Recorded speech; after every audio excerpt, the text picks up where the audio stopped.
સિંહ જે છે એ મારું ને તમારી શાન છે, મારું ને તમારું ગૌરવ છે, મારું ને તમારું અભિમાન છે.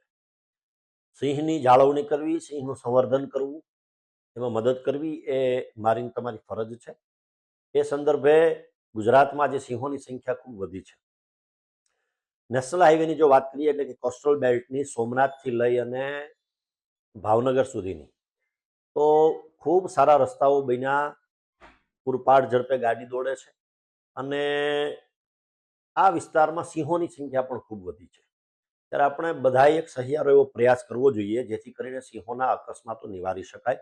એ સંદર્ભે રાજ્ય સરકારની સાથે સાથે કેન્દ્ર સરકારમાં માનનીય વન અને પર્યાવરણ મંત્રીશ્રીને પત્ર લખ્યો છે કે જે રીતે અન્ય રાજ્યોમાં વાઘને બચાવવા માટે નેશનલ હાઈવે ઉપર અંડરપાસ કરવામાં આવ્યા છે, અંડરબ્રિજ કરવામાં આવ્યા છે, મહારાષ્ટ્ર છે, છત્તીસગઢ છે, મધ્યપ્રદેશ છે, એ રીતે ગુજરાતમાં પણ આ નેશનલ હાઈવે જે કોરિડોર છે એમાં અંડરપાસ કરવામાં આવે જેથી કરીને સિંહોને અડચણ ન પડે, સિંહોને સારી રીતે બચાવી શકાય અને મારું તમારું જે ગૌરવ જે છે એને વધુ ગૌરવ અપાવી શકાય.